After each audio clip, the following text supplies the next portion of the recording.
Una farmacia incendiada en el norte de Guayaquil, a cuya dueña le pedían $5,000 mensuales. Es el caso más reciente de las imparables vacunas.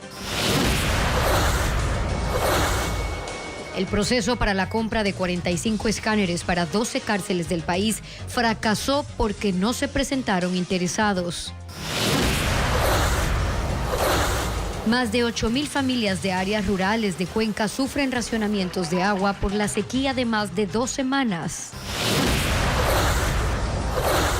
Los taxistas y el transporte intercantonal e interprovincial deberán reportar sus transacciones al SRI desde este mes.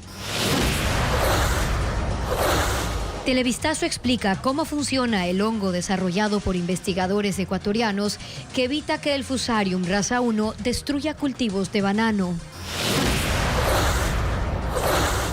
Uno de los proyectos de conservación de aves más importantes del país está ubicado en el noroccidente de Pichincha.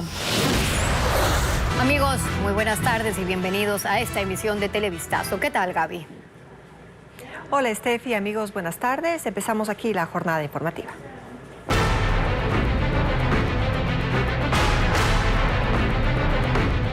Extorsiones, la gran indefensión.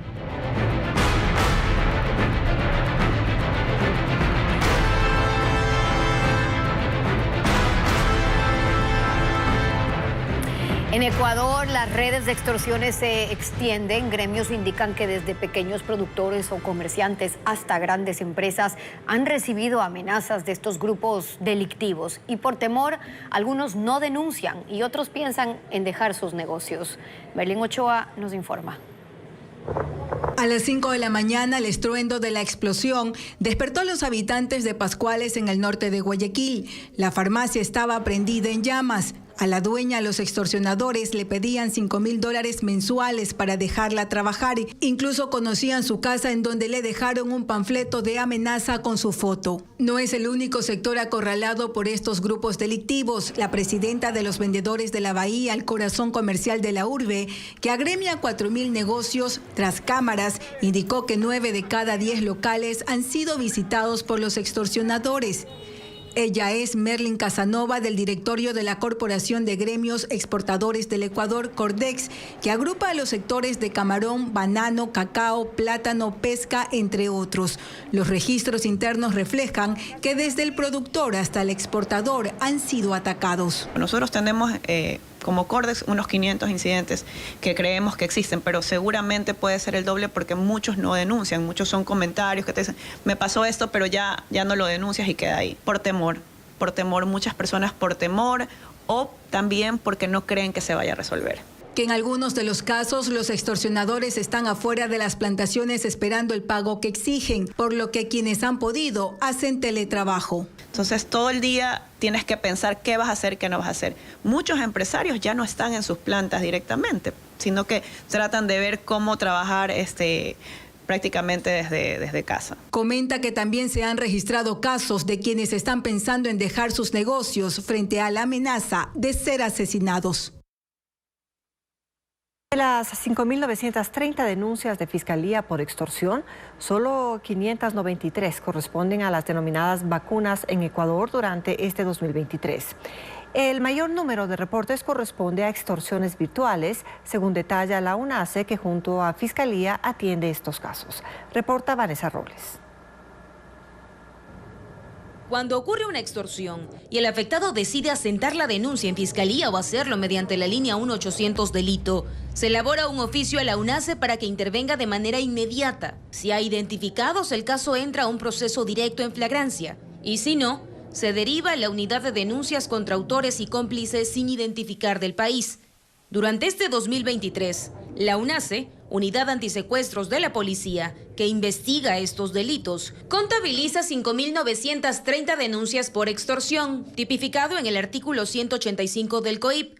No obstante, la policía lo clasifica en 4 modalidades. Hemos tenido 54% en cuanto a la modalidad de extorsión virtual, que es la que más porcentaje se lleva.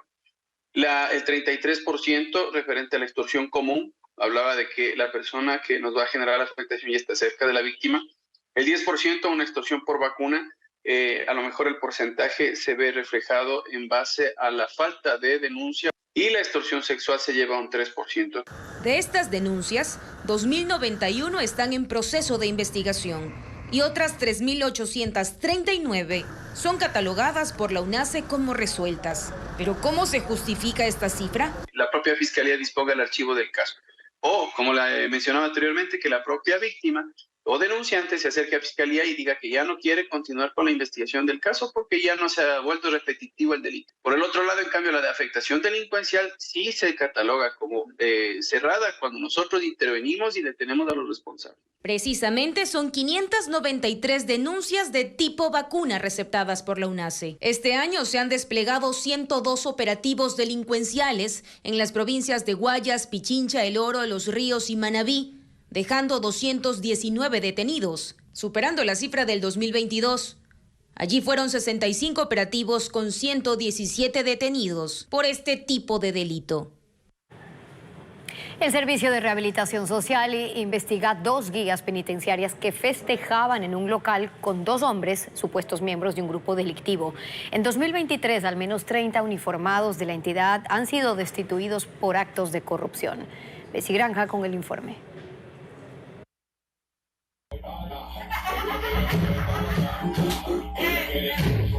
Se trata de un hecho que ocurrió el pasado 10 de septiembre, como lo confirmaron autoridades del Servicio de Atención a Privados de Libertad de SNAI.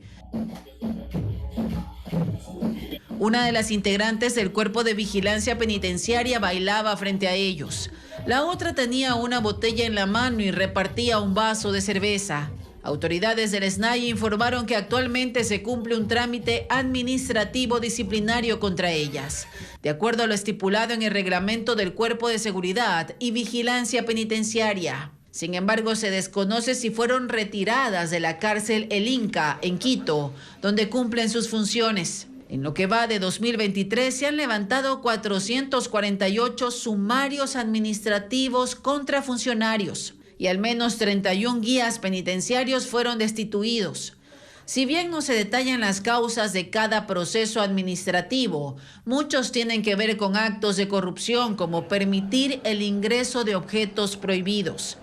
Tal como ocurrió el pasado 8 de agosto cuando la Fiscalía de Guayas procesó a 3 guías penitenciarios por tratar de ingresar municiones y hojas de sierra metálicas en la penitenciaría del litoral de Guayaquil.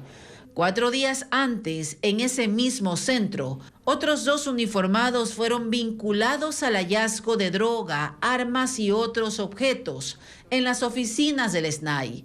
Allí también fueron detenidos el exdirector de la cárcel y 5 funcionarios administrativos.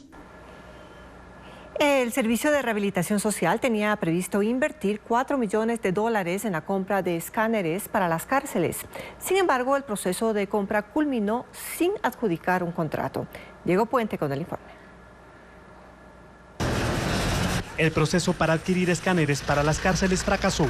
En los centros de rehabilitación fueron destruidos equipos para la revisión de maletas y nunca llegaron otros aparatos tecnológicos ofrecidos para revisar autos que ingresan a los recintos. Existe un informe de necesidad que emitió el Servicio de Cárceles en el que advierte la urgencia de adquirir 37 escáneres para la revisión de maletas, 8 escáneres corporales, 96 detectores de metal manuales y 64 arcos de detección de metales. La intención era dotar a 12 de los 36 centros de rehabilitación clasificados con un nivel de peligrosidad alto y en el que se evidencia mayor ingreso de objetos prohibidos. El proceso, que tenía un valor de $4 millones, debía finalizar en agosto. Según este documento oficial, no hubo interés de compañías nacionales para participar en la subasta. Se espera la respuesta del Servicio de Cárceles para conocer si habrá un nuevo proceso y cuándo se prevé instalar los equipos. Los controles para evitar el ingreso de objetos prohibidos a las prisiones se hace a la antigua. En la mayoría de los 36 centros de rehabilitación a escala nacional se usan perros para la detección de drogas, cacheos para decomisar armas o dinero e incluso métodos como la revisión manual de cavidades en el cuerpo. Solo en las regionales de Cotopaxi, Guayas, El Turi y El Rodeo sirven escáneres corporales para la detección de objetos sin necesidad de usar las manos.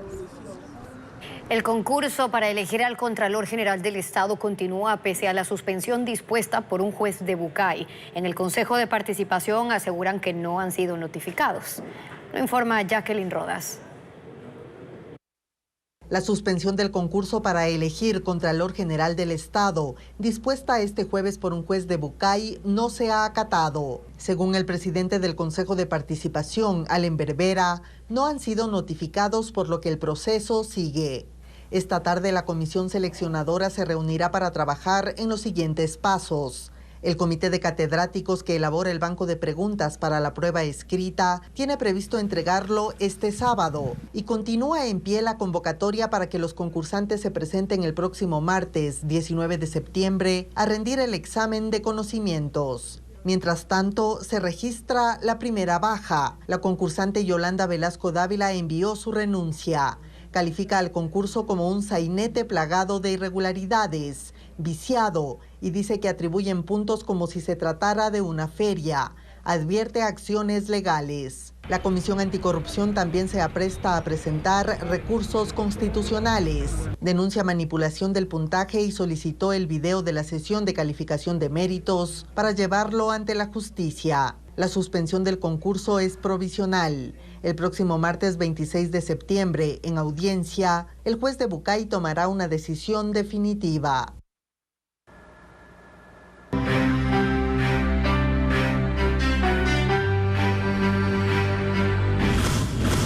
Botero, el arte de los gorditos.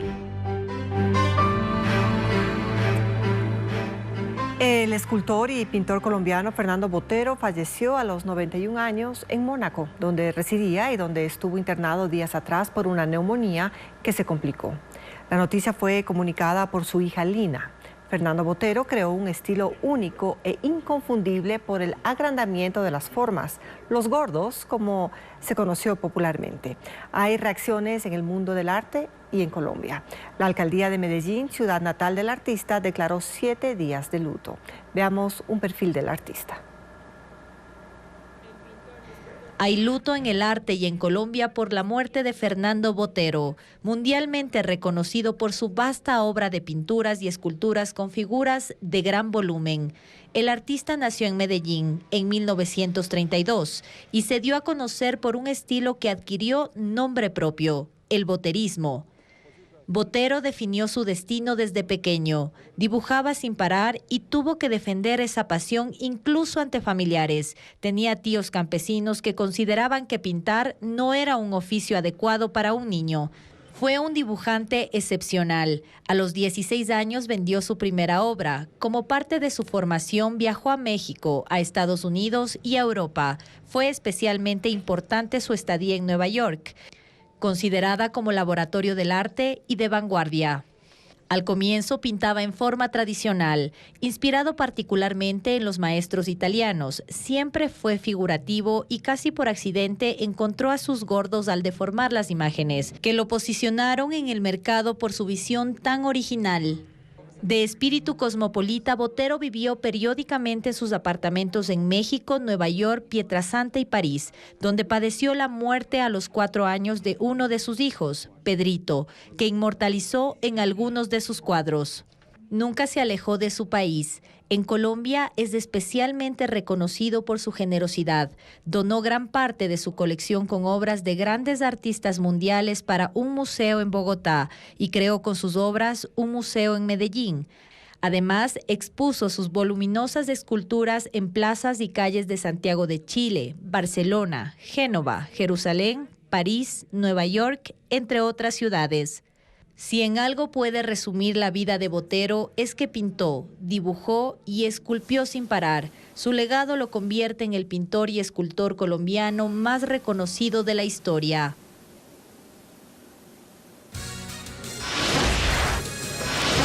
Una pausa y en minutos. ¿Cuál es la multa para taxistas y dueños de buses interprovinciales e intercantonales que no presenten factura mensual al SRI?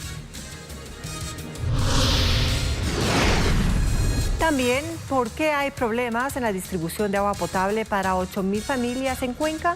Le contamos al volver.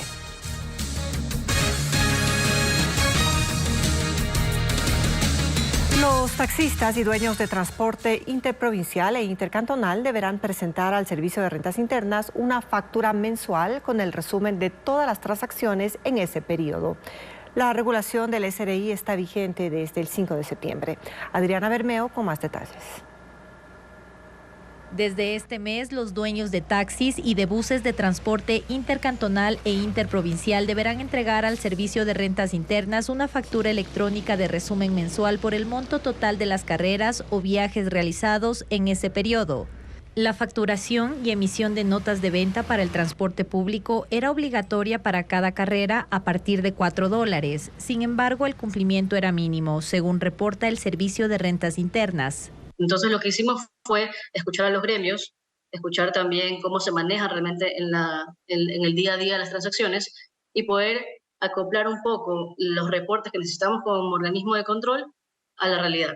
En la resolución se aclara que los clientes sí pueden solicitar facturas electrónicas por cada carrera indistintamente del monto. El transporte público está en la categoría de negocio popular. Quienes perciban ingresos anuales de hasta $2.500 no pagarán el tributo y hasta los $20,000 las cuotas serán progresivas, siendo el máximo $60. El contribuyente tendrá que pagar una multa de $30 a $60 por no declarar este impuesto a tiempo. La resolución está en vigencia desde el 5 de septiembre y aplica a más de 100,000 taxistas y dueños de transporte interprovincial. En Cuenca hay más de 8,000 familias perjudicadas por la sequía que afecta la distribución de agua potable en las parroquias rurales. Diego Cuenca informa que el problema surge porque desde hace 18 días no llueve en la capital Azuaya. El caudal de los 4 ríos de Cuenca en la provincia de Azuay está en niveles bajos desde hace 18 días que no llueve en esa localidad. Debido a la escasez de ese recurso, la planta no tiene la suficiente presión para abastecer a los usuarios. Para enfrentar ese problema decidieron hacer racionamientos de agua. Y 8,000 familias no pueden acceder al servicio desde las 7 de la noche hasta las 5 de la madrugada. Esa medida afecta a 42 comunidades de las parroquias El Valle, Tarqui, Baños y Pacha. Para abastecer a esos sectores necesitan 27,000 litros diarios. Por el momento sus habitantes reciben ayuda gratuita de tanqueros de la empresa pública Etapa, que da el servicio de agua potable y alcantarillado. Los vehículos visitan con prioridad en la parte alta, como el barrio El Cisne, de la parroquia Tarqui. Allí 60 familias reciben agua una vez por semana. Almacenan en tanques y baldes para sus necesidades básicas. Falta de agua, más que todo se sufre aquí por los animales, por uno mismo. Por el momento en el área urbana no ha sido necesario racionar la dotación de agua. Desde la Secretaría de Gestión de Riesgos se emitió una guía para que los barrios tomen acciones preventivas ante los estragos que podría generar el fenómeno del Niño. Ejercicios de evacuación y elaborar planes de riesgos están entre las responsabilidades que deberán tomar 657 organizaciones comunitarias identificadas. Un informe de Luis Alfredo Zúñiga.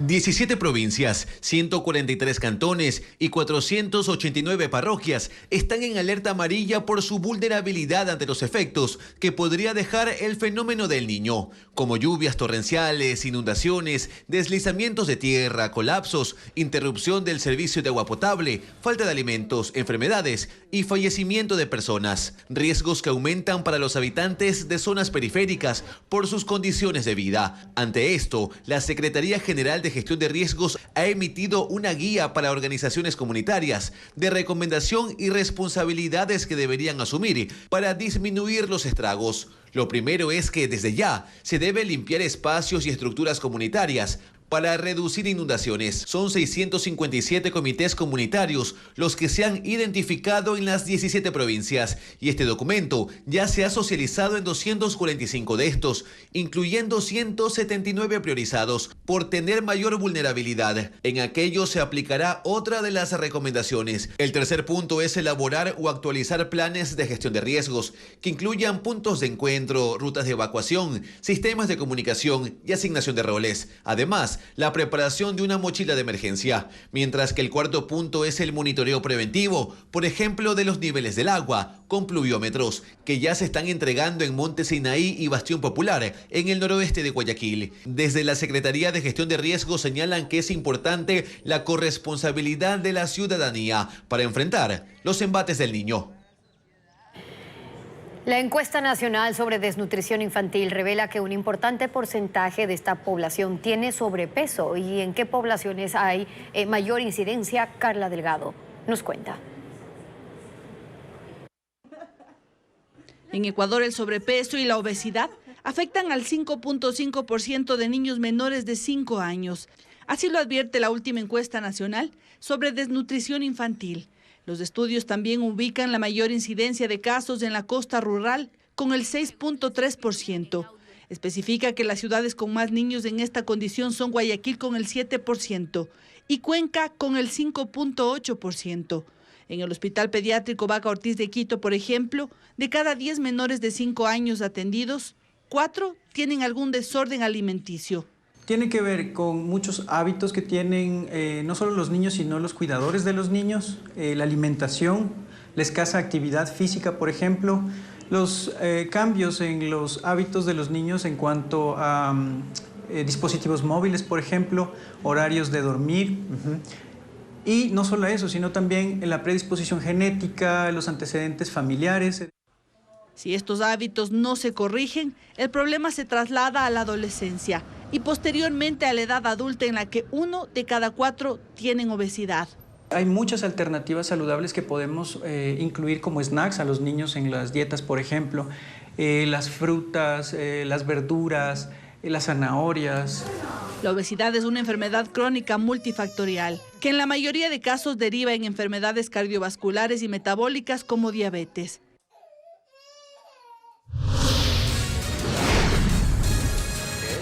¿Qué decisiones han tomado Italia, Alemania y Francia tras la llegada masiva de migrantes desde África? En breve le diremos.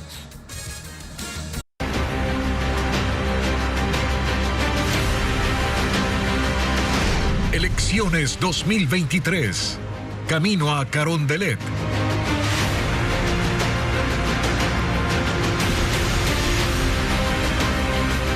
¿Cómo se está moviendo geográficamente los candidatos presidenciales en su campaña? Patricio Díaz informa que se han concretado, por ejemplo, en las provincias en las que el ex candidato Cristian Zurita ganó en la primera vuelta. Les contamos. Si bien la candidata de la Revolución Ciudadana ganó en 14 provincias del país en la primera vuelta, busca afianzar esos votos. A inicios de septiembre estuvo en Imbabura, visitó Tabalo, Cotacachi y Barra. Ahí hay casi un 40% de votos en juego, que no fueron ni de Luisa González ni de Novoa. También fue hasta el Carchi y Loja, donde su rival de la alianza ADN ganó.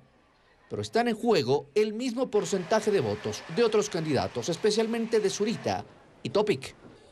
Luisa González visitó también El Oro y Manabí, en esta provincia, para confirmar el respaldo del 50% de votos que obtuvo.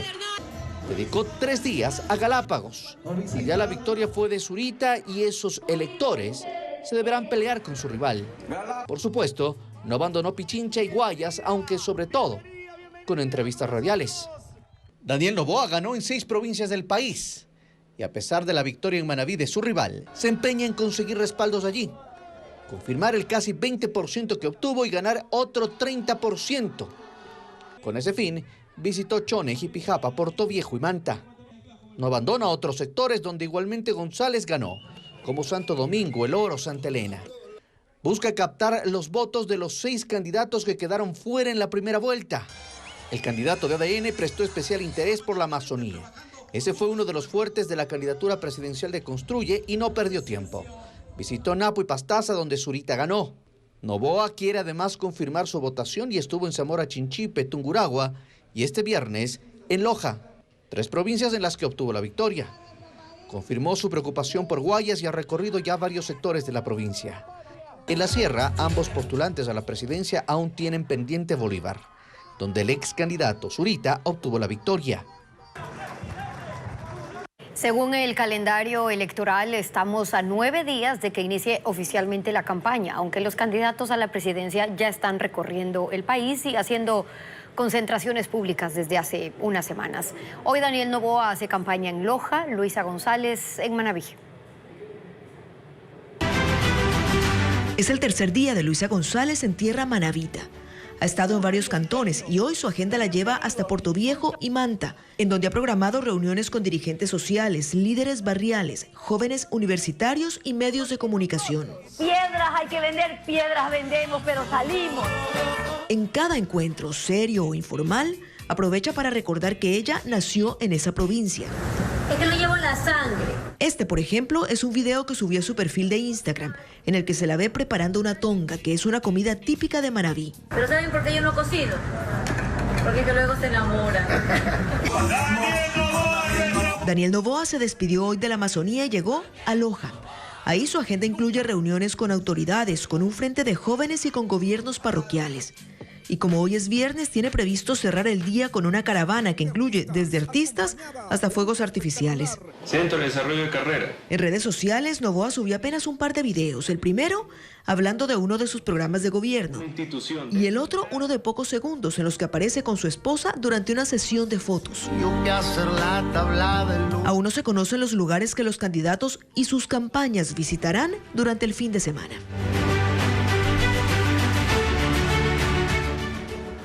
Hay tensión entre Italia, Alemania y Francia por la llegada masiva de migrantes desde África. Alemania suspendió el mecanismo para acoger a estas personas que buscan refugio en Europa, mientras que Francia avanza con un plan para cerrar su frontera sur.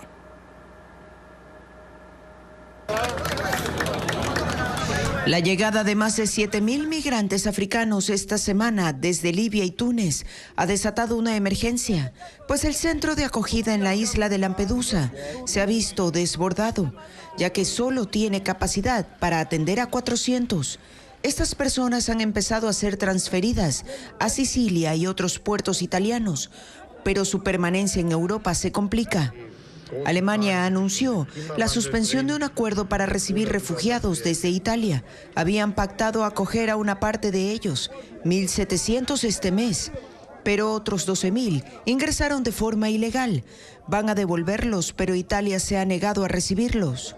Francia, por su parte, trabaja en un plan para proteger sus fronteras con el objetivo de reducir significativamente el ingreso de migrantes, pues asegura que la mayor parte de irregulares llegan desde Italia. El vicepresidente del Consejo de Ministros italiano, Matteo Salvini, condenó la que dijo es una falta de solidaridad de los países europeos. Lo que está pasando en Lampedusa es la muerte de Europa, la muerte de los valores políticos, sociales y culturales europeos, porque dejan sola a Italia. Se suma el momento desafortunado en el que Berlín y París anunciaron que cerrarán fronteras. Giorgia Meloni, jefa del gobierno de Italia, elegida hace un año, dijo que no pueden acoger las devoluciones de ningún país si la Unión Europea no los ayuda con recursos para defender sus fronteras y combatir el negocio del tráfico humano. 50 migrantes de Ecuador están entre los 350 extranjeros encontrados este jueves en la madrugada, hacinados y deshidratados en un tráiler en una carretera entre los municipios de Córdoba y Coatzacoalcos, en Veracruz, México. Ellos pretendían cruzar a Estados Unidos. Según las autoridades, dentro del camión viajaban también menores de edad, pero no especificaron el número. Los viajeros estaban deshidratados y fueron detectados porque se escucharon sus gritos desde el vehículo. Y luego de la pausa les contamos cómo un grupo de científicos agropecuarios determinó que un hongo evita la infección de plantaciones bananeras.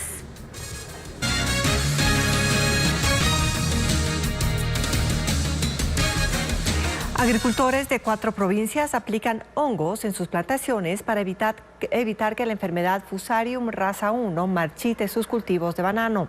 Diego Cuenca con los resultados positivos de esta investigación.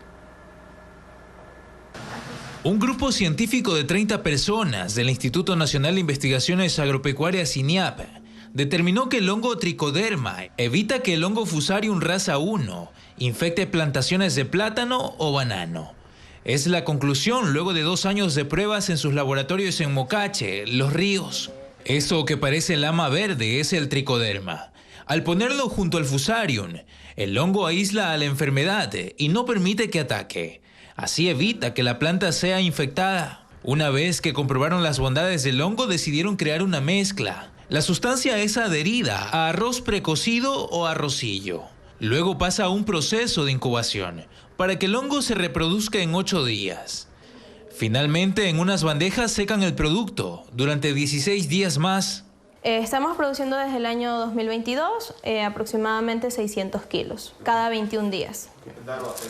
En cada funda con tricoderma hay 300 gramos, suficiente para blindar una hectárea. Eso lo combinan con agua y luego lo aplican utilizando bombas de mochila o por el sistema de riego de las fincas. Y al ser expuestas al Fusarium raza 1, el resultado fue positivo porque no se murieron.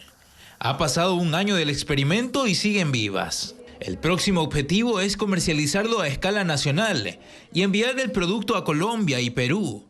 Actualmente 250 hectáreas de banano, plátano y orito están cubiertas con tricoderma y beneficia a 2.500 productores en Manabí, El Oro, Guayas y Los Ríos. En el segmento Ecuaterra les contamos que en noroccidente de Pichincha se cumple un trabajo importante de conservación porque en esta zona se concentra el 38% de aves de todo el país. Carla Delgado fue hasta la parroquia Pacto y trae ahora los detalles.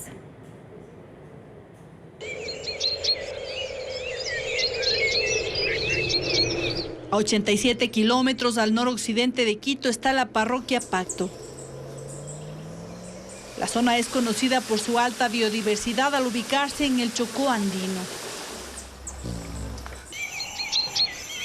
Aquí se hace una labor importante de conservación animal. Una de las más visibles es la protección de aves, de las cuales se contabilizaron 640 especies, lo que representa casi el 38% de todos los tipos de aves del Ecuador. Esta tarea no es fácil. Se necesita recuperar los bosques y sobre todo conciencia ambiental. En la reserva Mashpi-Amagusa empezaron desde hace 12 años. Explican que antes aquí talaban los árboles y hacían actividades agrícolas que ahuyentaron a las especies. Tras 11 años de reforestación y de un cambio de actividad, las aves retornaron. El bosque es justamente lo que ellos necesitan para sobrevivir. Tiene que ser húmedo, tiene que estar nublado, tiene que estar el 97% del año más húmedo, más fresco. Entonces ellas buscan esos espacios. Hoy, la comunidad vive del turismo sostenible. Los ornitólogos, es decir, científicos de aves de todo el mundo, vienen hasta la zona para estudiarlas. Es que solo en la reserva Mashpi-Amagusa se registran 279 especies, 24 de ellas endémicas, como esta tangara verde reluciente, una de las más admiradas por su particular color. Las tangaras son aves pequeñas, miden entre 12 y 14 centímetros de longitud. La mayor diversidad está en las selvas andinas. Algunas especies emiten sonidos distintivos que son replicados por los guías.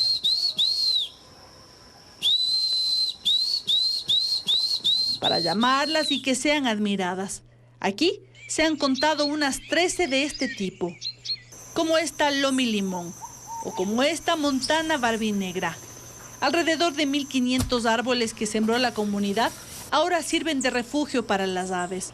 Y también flores a donde llegan decenas de colibríes, como esta ninfa coroní verde. Poseen una estructura anatómica que les permite volar como un helicóptero, en cualquier dirección. Mientras lo hacen, producen un zumbido que alerta a otras aves.